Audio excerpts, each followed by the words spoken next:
서울 양천구의 한 조용한 주택가. 아침 햇살이 낮은 담장 사이로 스며들어 골목길을 따스하게 비춥니다.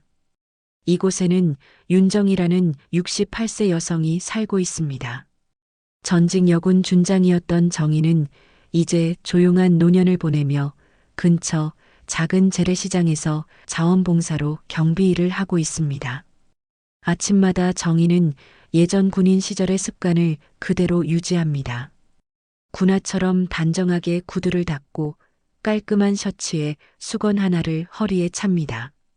거울 앞에서 자신의 모습을 점검하는 정희의 얼굴에는 세월의 흔적이 역력하지만 여전히 반듯한 어깨선과 곧은 자세가 과거 군인이었음을 말해줍니다.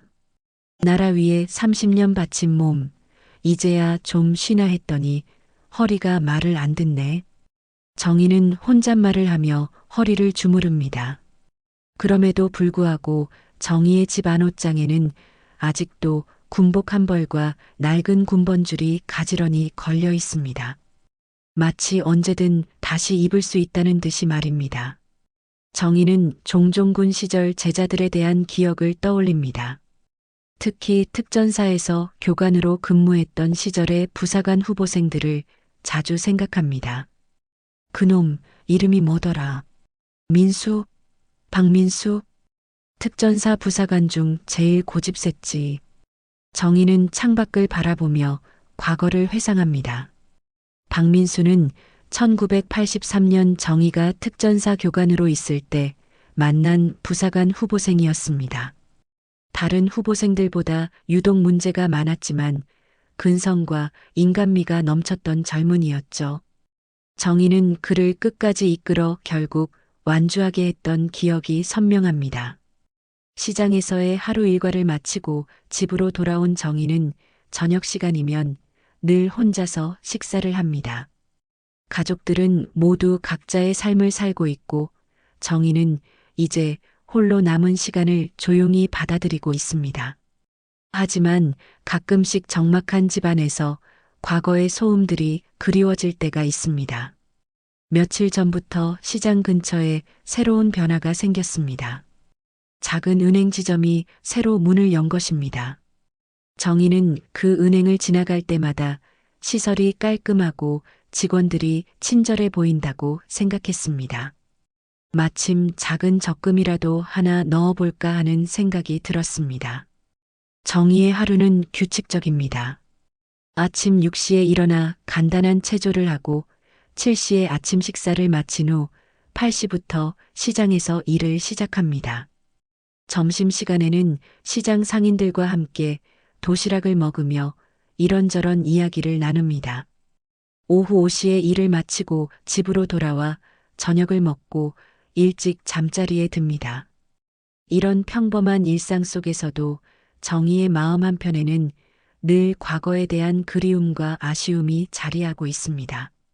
30년간 나라를 위해 헌신했지만 이제는 그 경험을 나눌 사람도 그 가치를 인정받을 기회도 많지 않습니다. 하지만 정희는 불평하지 않습니다. 자신이 선택한 길이었고 후회는 없으니까요. 오늘도 정희는 내일 새로 생긴 은행에 가서 적금을 하나 만들어 볼까 생각하며 잠자리에 듭니다. 아직 모르고 있었습니다.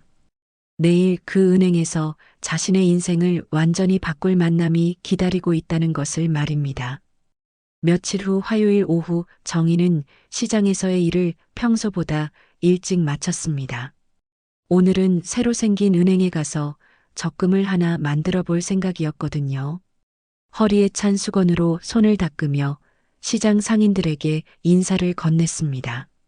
정희 씨, 오늘은 일찍 가시네요? 과일 가게 사장님이 물어봅니다. 네, 은행 일이 좀 있어서요. 내일 뵙겠습니다. 정희는 단정하게 옷을 정리하고 새로 생긴 은행으로 향했습니다.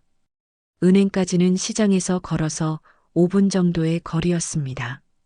깔끔한 유리문을 열고 들어서니 시원한 에어컨 바람과 함께 은행 특유의 조용한 분위기가 느껴졌습니다.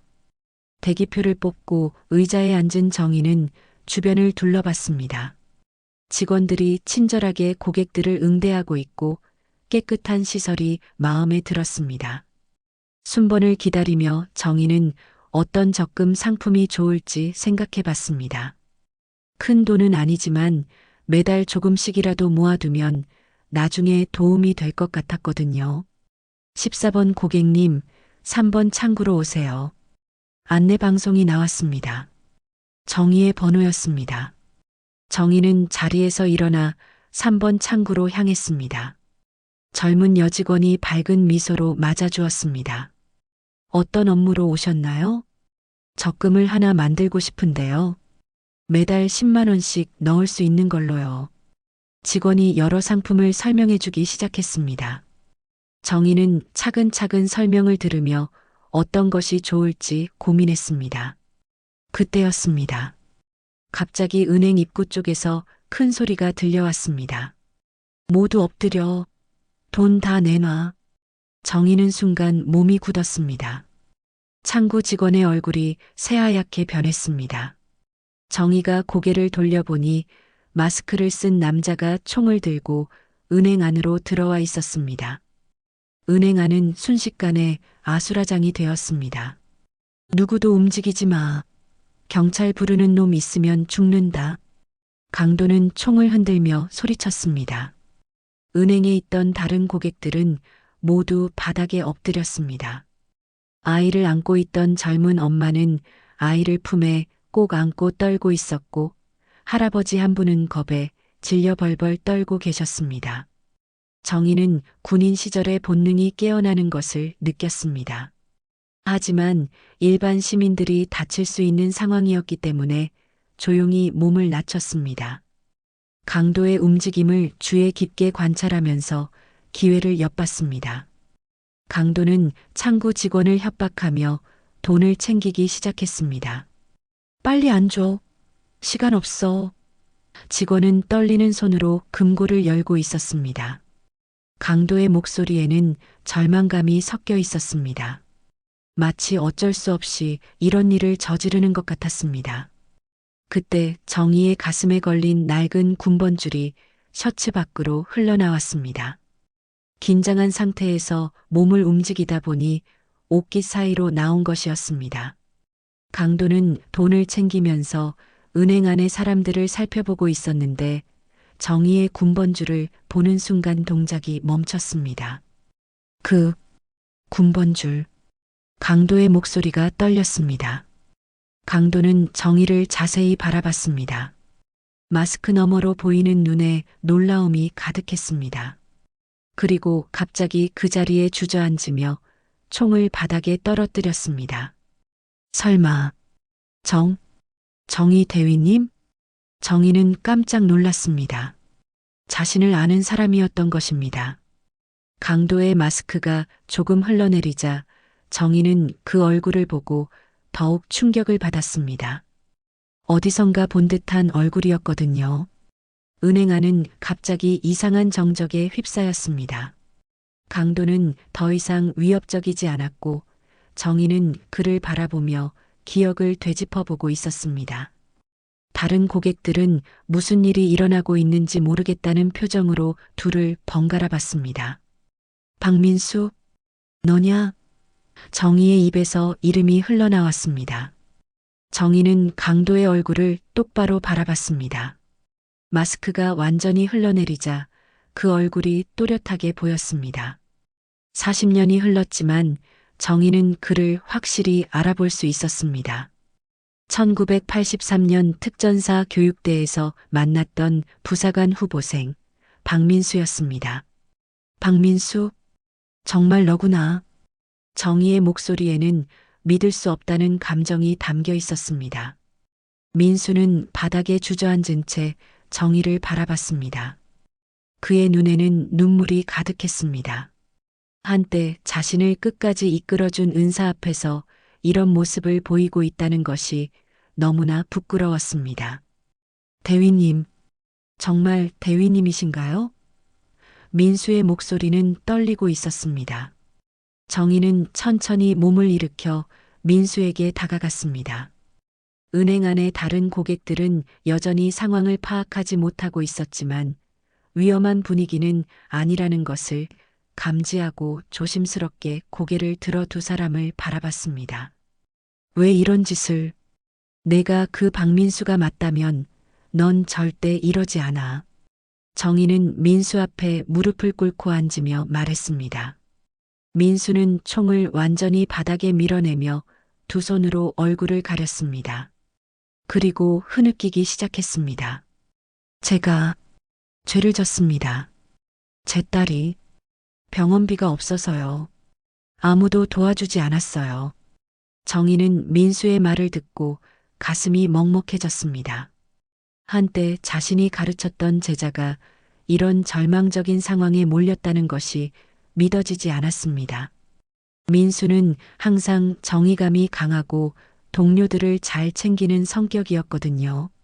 딸이 아프다고? 정의가 조심스럽게 물었습니다. 백혈병이에요. 치료비가 너무 많이 들어서 집도 팔고 할 수 있는 건 다 했는데도 부족해요. 아내는 이미 3년 전에 세상을 떠났고 민수는 말을 잇지 못하고 울음을 터뜨렸습니다. 정희는 민수의 어깨에 손을 올렸습니다. 그의 어깨는 40년 전보다 훨씬 작아지고 여위어 있었습니다. 세월과 고생의 무게가 그를 짓누르고 있는 것이 느껴졌습니다. 민수야, 그래도 이건 아니야. 너는 나라를 지키겠다고 특전사에 지원했던 놈이잖아. 정희의 목소리에는 안타까움이 가득했습니다. 대위님이 그때 말씀하셨죠. 민수야, 내가 무너지면 뒤에 있는 전우도 무너진다고.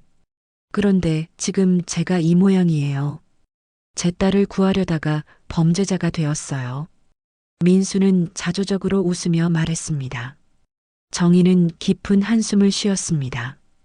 그리고 민수를 향해 단호하게 말했습니다. 전우라면 끝까지 붙잡아주는 게 명예야. 그때 멀리서 경찰차 사이렌 소리가 들려왔습니다. 은행 직원 중 누군가가 몰래 신고를 한 것 같았습니다. 정희는 재빨리 상황을 판단했습니다. 이대로 있으면 민수가 현행범으로 체포될 것이고 그렇게 되면 상황이 더욱 복잡해질 것이었습니다. 민수야, 나를 믿어. 정희는 민수의 손을 잡고 일으켜 세웠습니다. 그리고 은행 직원들에게 말했습니다. 다친 사람은 없나요? 모두 안전합니까? 창구 직원이 떨리는 목소리로 대답했습니다. 네, 다들 무사합니다. 정희는 민수를 데리고 은행 뒷문 쪽으로 이동했습니다. 그 와중에도 정희의 손은 예전 군 시절처럼 날렵하고 정확했습니다.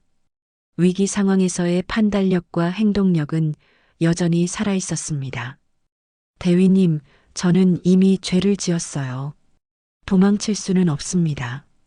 민수가 말했습니다. 도망치자는 게 아니야. 제대로 된 방법으로 해결하자는 거야. 정희는 민수를 진정시키며 말했습니다. 경찰들이 은행 안으로 들어왔습니다.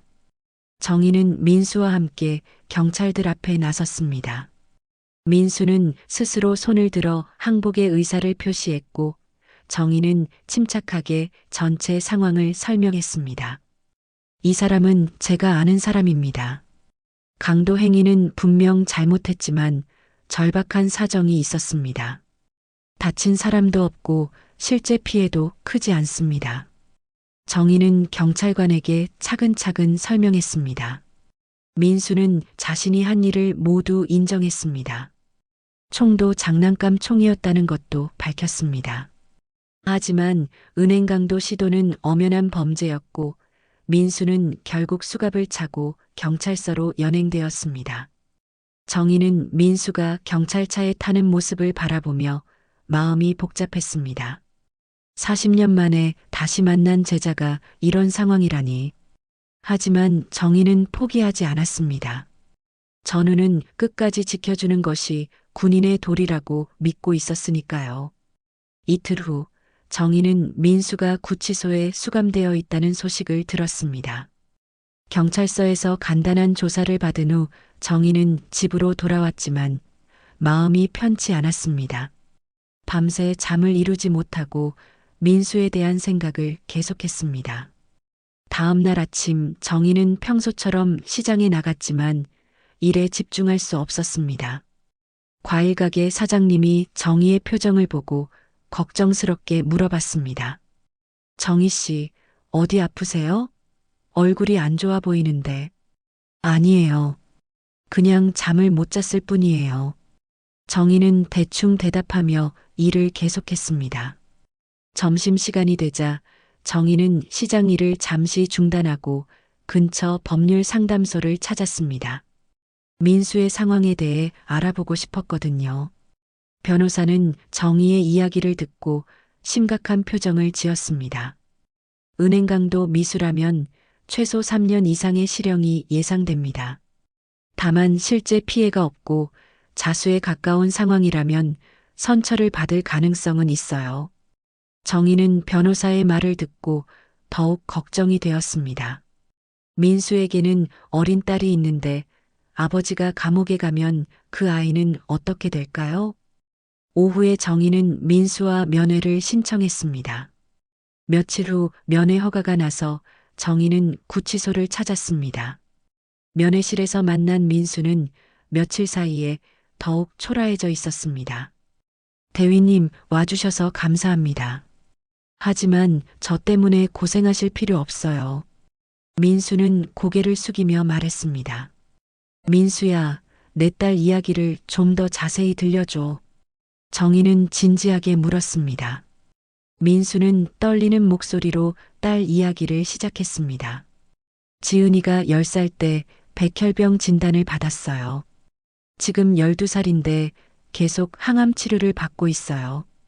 치료비가 한 달에 300만 원씩 들어가는데 가족은 딸만 있어? 정희가 물었습니다. 네, 아내가 3년 전에 교통사고로 세상을 떠났어요. 그 후로 저 혼자 지은이를 키우고 있는데 병원비 때문에 빚만 늘어가고. 민수는 말을 잇지 못했습니다. 정희는 민수의 이야기를 들으며 가슴이 아팠습니다. 한 아버지가 딸을 살리기 위해 얼마나 절망적이었을지 충분히 이해할 수 있었습니다. 그때 특전사에서 훈련받을 때를 기억해? 내가 다른 동기들보다 힘들어했지만 끝까지 포기하지 않았잖아. 정희가 말했습니다. 네, 기억해요. 대위님이 계속 격려해 주셔서 완주할 수 있었어요. 민수의 눈에 눈물이 맺혔습니다. 그때처럼 지금도 포기하면 안 돼. 딸을 위해서라도 다시 일어서야 해. 정희는 민수를 격려했습니다. 면회를 마치고 나온 정희는 마음속으로 결심했습니다. 혼자서라도 민수를 도와야겠다고 말입니다. 집으로 돌아온 정희는 예전 군 시절 동료들의 연락처를 찾기 시작했습니다. 그날 저녁 정희는 예비역 여군의 회장에게 전화를 걸었습니다. 오랜만에 듣는 정희의 목소리에 회장은 반가워했습니다. 정희 언니, 오랜만이에요. 어떻게 지내세요? 안녕하세요, 회장님. 사실 도움을 요청드리고 싶은 일이 있어서 연락드렸어요. 정희는 민수의 상황을 자세히 설명했습니다. 여군의 회장은 정희의 이야기를 듣고 깊이 공감했습니다. 참 안타까운 일이네요. 우리가 도울 수 있는 방법이 있을까요? 혹시 여군회에서 어려운 군인 가족들을 돕는 프로그램이 있나요? 정희가 물었습니다. 있어요. 작년부터 시작한 전후사랑 기금이라는 게 있는데 정확히 이런 경우를 위한 거예요. 다음 주 임원회의에서 한번 제안해 볼게요. 정희는 조금이나마 희망을 품게 되었습니다. 하지만 민수의 재판까지는 시간이 얼마 남지 않았습니다. 더 적극적으로 도움을 구해야 했습니다. 다음 날 정희는 민수의 딸이 입원해 있는 병원을 찾았습니다. 소아암 병동은 정희의 마음을 더욱 무겁게 만들었습니다. 12살 박지은이라는 작은 이름표가 붙은 병실을 찾아갔습니다. 병실 문을 조심스럽게 열어보니 침대에 작은 소녀가 누워 있었습니다. 산소호흡기를 끼고 있는 지은이를 보는 순간 정희의 눈에 눈물이 고였습니다. 이 아이가 그 녀석이 살리려 했던 전우인가. 정희는 마음속으로 중얼거렸습니다. 지은이는 정희를 보고 약하게 미소를 지었습니다. 안녕하세요, 할머니. 안녕, 지은아. 할머니가 내 아빠 친구야. 정희는 지은이 곁에 앉으며 말했습니다. 아빠는 언제 와요? 며칠째 안 보였어요. 지은이가 물었습니다. 정희는 뭐라고 대답해야 할지 몰라 당황했습니다. 하지만 이 아이를 위해서라도 민수를 도와야겠다는 결심이 더욱 확고해졌습니다. 일주일 후 예비역 여군회에서 좋은 소식이 전해졌습니다. 임원회의에서 민수 가족을 돕기로 결정한 것입니다. 정희는 기쁜 마음으로 여군회 사무실을 찾았습니다. 정희 언니, 임원들이 모두 공감했어요. 전우사랑 기금에서 지은이 치료비 일부를 지원하기로 했습니다. 회장이 밝은 표정으로 말했습니다. 정말 감사합니다. 얼마나 도움을 받을 수 있을까요? 정희가 물었습니다. 일단 3개월분 치료비인 900만 원을 우선 지원하고 상황을 보면서 추가 지원도 검토할 예정이에요. 정희는 감격했습니다. 비록 전체 치료비에는 부족하지만 당장 급한 불은 끌 수 있을 것 같았습니다. 하지만 무엇보다 중요한 것은 민수의 재판이었습니다. 며칠 후 드디어 민수의 재판 날이 다가왔습니다. 정희는 증인으로 법정에 서게 되었습니다. 재판 전날 밤 정희는 무엇을 말해야 할지 곰곰 생각해 봤습니다. 민수가 잘못한 것은 분명하지만 그의 마음을 이해해 달라고 호소하고 싶었습니다. 재판 당일 정희는 단정한 옷차림으로 법정에 나섰습니다. 민수는 수감복을 입고 피고인석에 앉아 있었습니다. 몇 주 사이에 더욱 야위어진 모습이었습니다. 판사가 정희를 증인석으로 불렀습니다. 증인께서는 피고인과 어떤 관계입니까? 저는 1983년 특전사에서 피고인을 가르쳤던 교관입니다. 당시 제 계급은 대위였고 피고인은 부사관 후보생이었습니다. 피고인의 성격이나 평소 행실에 대해 증언해 주십시오. 정희는 깊게 숨을 들이쉬고 말을 시작했습니다. 박민수는 문제가 많은 후보생이었습니다. 하지만 동시에 가장 성실하고 전우애가 깊은 사람이기도 했습니다. 다른 동기들이 힘들어할 때 항상 먼저 나서서 도왔습니다. 검사가 반박했습니다. 하지만 증인님, 피고인은 과거 특전사에서 불명예 제대를 당한 기록이 있습니다. 이에 대해 알고 계십니까? 정희는 순간 충격을 받았습니다. 민수가 불명예 제대를 당했다는 이야기는 처음 듣는 것이었습니다. 그게 무슨 말씀인가요? 검사는 서류를 들어보이며 계속했습니다. 피고인은 1985년 훈련 중 동료 부사관의 중상사고를 일으켜 불명예 제대 처분을 받았습니다. 이런 사람의 품행을 어떻게 신뢰할 수 있겠습니까? 법정이 술렁였습니다. 정희는 민수를 바라봤습니다. 민수는 고개를 숙인 채 아무 말도 하지 않고 있었습니다. 판사가 민수에게 물었습니다. 피고인, 이 사실이 맞습니까? 민수는 오랫동안 침묵을 지키다가 천천히 입을 열었습니다. 네, 맞습니다. 정희는 믿을 수 없다는 표정으로 민수를 바라봤습니다. 그게 사실이야, 민수? 민수는 고개를 숙인 채 떨리는 목소리로 말했습니다. 그때 전우 한 명이 제 실수로 훈련 중 크게 다쳤어요. 척추를 다쳐서 평생 휠체어를 타게 되었습니다.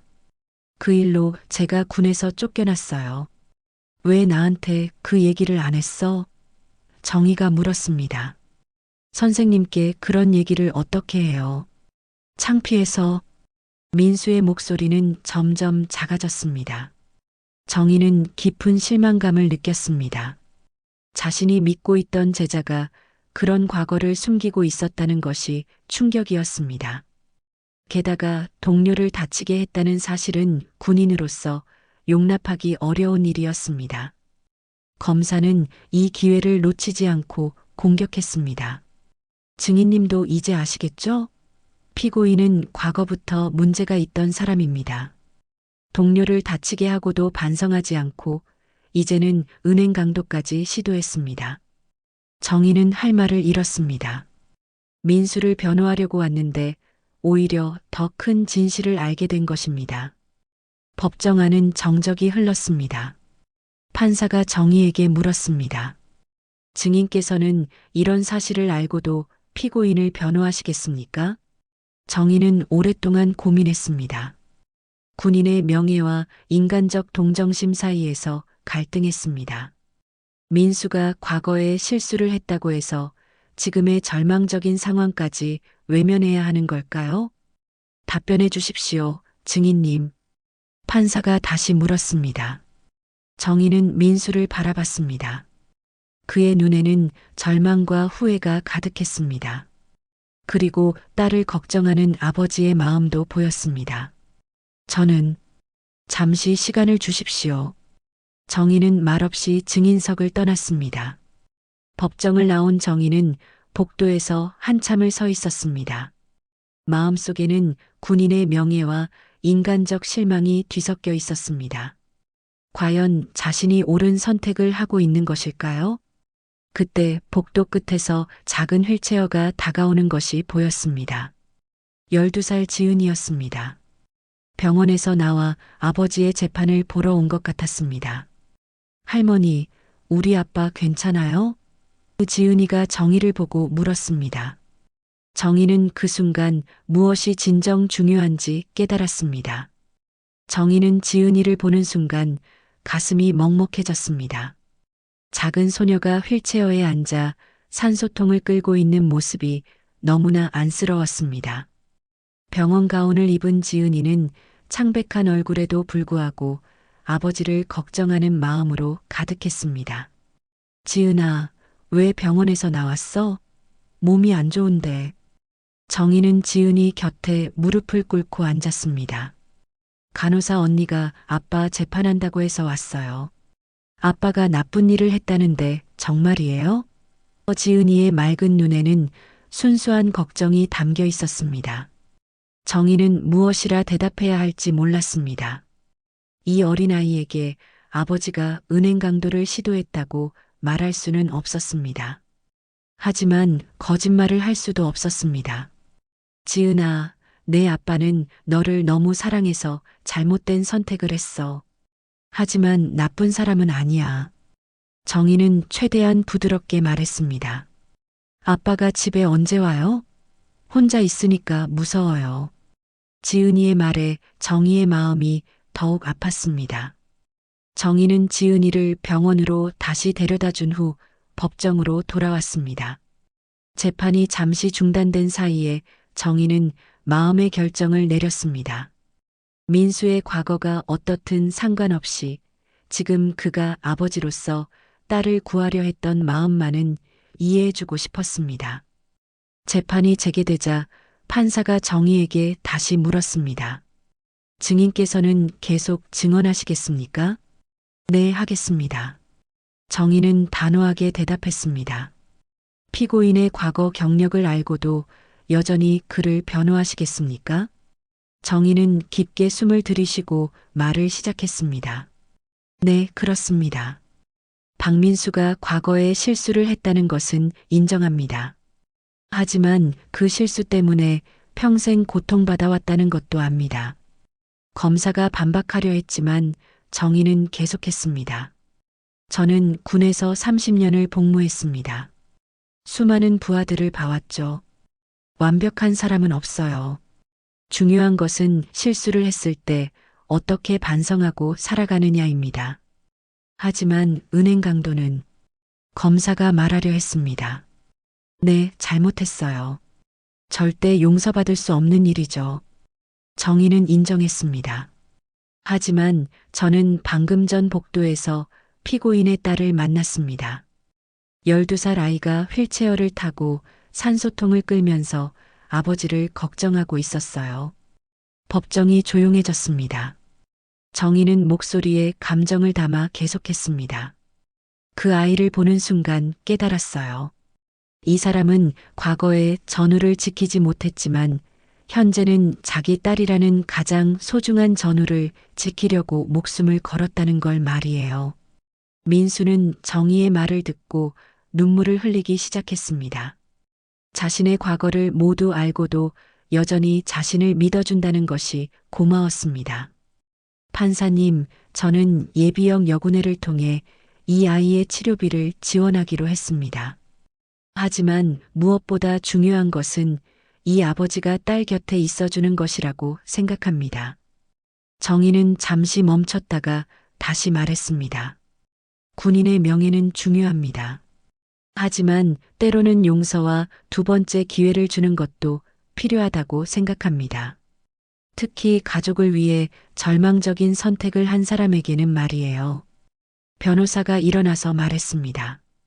피고인은 깊이 반성하고 있으며 이미 사회봉사를 통해 죄를 갚을 의향을 밝혔습니다.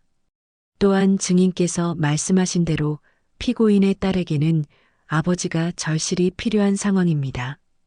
검사도 정의의 증언에 감동받은 듯 톤이 부드러워졌습니다. 피고인의 사정은 이해하지만 법은 엄정해야 합니다. 다만 정상 참작 사유는 충분히 고려되어야 할 것 같습니다. 판사는 오랫동안 고민하는 듯 했습니다. 그리고 마침내 입을 열었습니다. 피고인의 범행은 분명 잘못된 것입니다. 하지만 그 동기와 가정 상황, 그리고 증인의 증언을 종합적으로 고려해 볼 때 선처의 여지가 있다고 봅니다. 정희는 안도의 한숨을 쉬었습니다. 드디어 희망이 보이기 시작했습니다. 다만 이번 기회가 마지막이라는 점을 명심하시기 바랍니다. 법정은 잠시 휴정하겠습니다. 선고는 일주일 후에 하겠습니다. 법정이 휴정되자 정희는 민수에게 다가갔습니다. 민수는 정희를 보고 깊게 고개를 숙였습니다. 대위님, 정말 죄송합니다. 그리고 감사합니다. 민수야, 이제 정말 새로 시작해야 해. 딸을 위해서라도. 정희는 민수의 어깨를 두드렸습니다. 네, 꼭 그러겠습니다. 다시는 이런 일 없도록 하겠습니다. 정희는 민수가 진심으로 뉘우치고 있다는 것을 느낄 수 있었습니다. 이제 일주일 후 선고만 남았습니다. 정희는 마음속으로 좋은 결과가 나오기를 간절히 기도했습니다. 일주일이 흘러 드디어 민수의 최종 선고일이 되었습니다. 정희는 아침 일찍 일어나 단정하게 옷을 차려입고 법원으로 향했습니다. 마음속으로는 좋은 결과가 나오기를 간절히 바라고 있었습니다. 법정에 도착하니 이미 많은 사람들이 와 있었습니다. 예비역 여군회에서도 몇 분이 오셨고 시장 상인들도 정희를 응원하러 와주었습니다. 정희는 이런 따뜻한 관심에 감동했습니다. 민수는 수감복 대신 깔끔한 정장을 입고 나왔습니다. 일주일 사이에 조금 더 마른 것 같았지만 눈빛만큼은 예전보다 맑아 보였습니다. 아마도 마음의 짐을 덜어낸 덕분인 것 같았습니다. 판사가 입장하자 법정이 조용해졌습니다. 드디어 선고가 시작되었습니다. 피고인 박민수에 대한 판결을 선고하겠습니다. 판사의 목소리가 법정에 울려 퍼졌습니다. 정희는 긴장한 채로 판사의 말을 기다렸습니다. 민수도 똑바로 서서 판사를 바라보고 있었습니다. 피고인은 은행강도 미수 혐의로 기소되었습니다. 이는 분명히 중한 범죄 행위입니다. 판사가 말을 이어갔습니다. 하지만 피고인의 범행 동기, 가정 상황, 그리고 진심 어린 반성의 태도를 종합적으로 고려했습니다. 특히 증인 윤정희 씨의 증언은 매우 인상적이었습니다. 정희는 판사의 말에 귀를 기울였습니다. 희망적인 뉘앙스가 느껴졌습니다.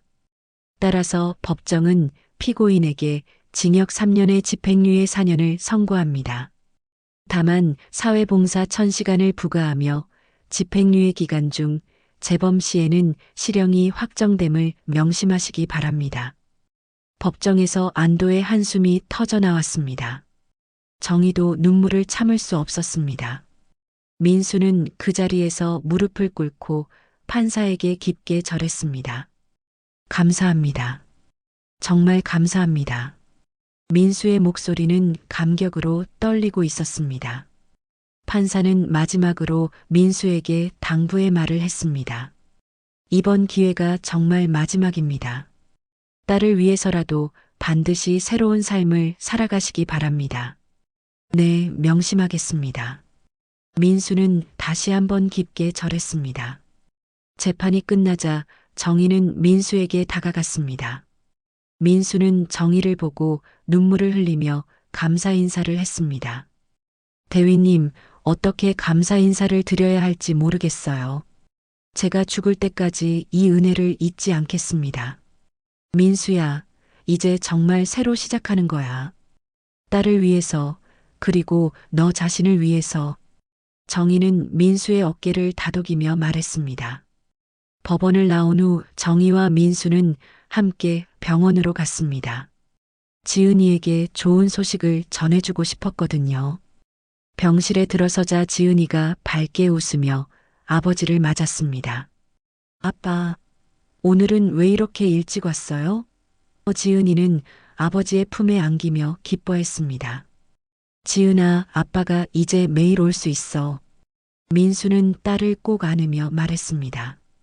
정말이에요? 병원에서 계속 일하게 된 거예요? 지은이가 천진하게 물었습니다. 민수는 잠시 말을 못하다가 정희를 바라봤습니다. 정희가 대신 말했습니다. 지은아, 내 아빠가 다른 분들을 도우는 일을 하게 되었어. 그래서 시간이 많이 생겼지. 와, 정말 좋겠다. 지은이는 순수하게 기뻐했습니다. 그날 저녁 정희는 집으로 돌아와 깊은 생각에 잠겼습니다. 이번 일을 통해 많은 것을 배웠습니다. 사람을 판단할 때는 과거의 실수보다 현재의 마음이 더 중요하다는 것을 깨달았습니다. 며칠 후 민수가 정희를 찾아왔습니다. 사회봉사 활동을 어떻게 시작해야 할지 조언을 구하러 온 것이었습니다. 대위님, 저에게 맞는 봉사활동이 뭐가 있을까요? 민수가 물었습니다. 정희는 잠시 생각해 보다가 아이디어가 떠올랐습니다. 민수야, 혹시 우리 동네 노인정에서 어르신들 돌봄 일을 도와볼 생각 없어? 네, 좋아요. 어떤 일이든 열심히 하겠습니다. 사실 내가 요즘 노인정에서 어르신들을 위한 자기방어 특강을 하고 있거든. 혼자서는 힘에 부치는 일이 많았는데 내가 도와주면 좋겠어. 민수의 눈이 반짝였습니다. 정말요? 제가 도움이 될 수 있을까요? 물론이지. 너도 특전사 출신이잖아. 어르신들이 안전하게 생활할 수 있도록 도와주자. 정희는 민수에게 새로운 기회를 주고 싶었습니다. 단순히 사회봉사를 하는 것이 아니라 자신의 경험을 활용해서 다른 사람들에게 도움이 되는 일을 하면 좋겠다고 생각했습니다. 대위님, 정말 감사합니다. 제가 다시 사람들에게 도움이 될 수 있다니. 민수는 감격했습니다. 민수야, 우리는 전우잖아. 전우는 끝까지 함께 가는 거야. 정희는 미소를 지으며 말했습니다. 그렇게 정희와 민수는 새로운 동반자가 되어 지역사회를 위해 일하기로 했습니다. 과거의 아픈 기억들을 딛고 일어서서 더 나은 미래를 만들어가기로 한 것입니다. 3개월이 흘렀습니다. 정희는 동네 노인정에서 어르신들을 대상으로 한 자기방어 특강을 정기적으로 운영하고 있었습니다. 매주 화요일과 목요일 오후 2시가 되면 노인정 강당에는 20여 명의 어르신들이 모여듭니다. 오늘은 지갑을 빼앗기려는 사람이 나타났을 때 대처법을 배워보겠습니다. 정희는 단정한 운동복을 입고 어르신들 앞에 섰습니다. 어르신들은 정희의 시범을 보며 진지하게 따라했습니다. 비록 몸이 예전 같지 않지만 자신을 지킬 수 있는 방법을 배운다는 것에 큰 만족감을 느끼고 있었습니다. 정희 씨 덕분에 밤에 혼자 나가는 것도 무섭지 않아요. 한 할머니가 고마워하며 말했습니다. 아직 배울 게 많아요. 꾸준히 연습하셔야 해요. 정희는 웃으며 대답했습니다. 그때 노인정 입구에서 한 남자가 조심스럽게 들어왔습니다. 바로 민수였습니다. 깔끔하게 차려입은 모습이 3개월 전과는 사뭇 달라 보였습니다. 규칙적인 생활과 의미 있는 일을 하면서 얼굴에 생기가 돌았습니다. 죄송합니다. 늦었습니다. 민수는 정희에게 인사했습니다. 괜찮아, 민수야. 어르신들께 인사드려. 정희가 말했습니다. 민수는 어르신들께 정중하게 인사했습니다. 안녕하세요. 저는 박민수입니다. 앞으로 정희 선생님과 함께 여러분들을 도와드리겠습니다. 어르신들은 민수를 따뜻하게 맞아주었습니다. 민수가 처음 노인정에 왔을 때는 어색해했지만 이제는 어르신들과 자연스럽게 어울리고 있었습니다. 민수 씨, 오늘은 무엇을 도와드릴까요? 한 할아버지가 물었습니다. 오늘은 간단한 체조부터 시작해 볼까요? 몸을 풀어야 자기 방어 동작도 쉬워집니다. 민수는 어르신들 앞에서 차근차근 설명했습니다. 민수는 특전사에서 배운 기술들을 어르신들이 쉽게 따라할 수 있도록 응용했습니다. 무리하지 않으면서도 효과적인 동작들을 가르쳐 드렸습니다. 강의가 끝나고 정희와 민수는 노인정 마당에서 차를 마시며 이야기를 나눴습니다. 요즘 지은이는 어때? 정희가 물었습니다. 많이 좋아졌어요. 예비역 여군회에서 지원해 주신 덕분에 치료를 계속 받을 수 있었고 의사 선생님이 상태가 많이 호전되었다고 하세요. 민수의 얼굴에는 기쁨이 가득했습니다. 그나저나 사회봉사는 얼마나 남았어? 이제 200시간 정도 남았어요. 하지만 끝나도 계속 이 일을 하고 싶어요. 어르신들이 저를 필요로 해주시니까 보람이 커요. 정희는 민수의 말을 듣고 뿌듯했습니다. 범죄자였던 민수가 이제는 지역사회에 도움이 되는 사람으로 변화한 것을 보니 감동스러웠습니다. 민수야, 내가 이렇게 변한 걸 보니까 내가 옳은 선택을 했다는 생각이 들어. 대위님 덕분이에요. 만약 그때 대위님이 저를 포기하셨다면 지금의 저는 없었을 거예요. 그때 노인정에서 한 어르신이 급하게 뛰어나왔습니다. 정희 씨, 민수 씨, 큰일이에요. 김할아버지가 쓰러지셨어요. 정희와 민수는 즉시 달려갔습니다. 85세 김할아버지가 갑자기 가슴을 움켜쥐고 쓰러진 것이었습니다. 정희는 재빨리 응급처치를 시작했고 민수는 119에 신고했습니다. 할아버지, 정신 차리세요. 곧 구급차가 올 거예요. 정희는 침착하게 심폐소생술을 실시했습니다.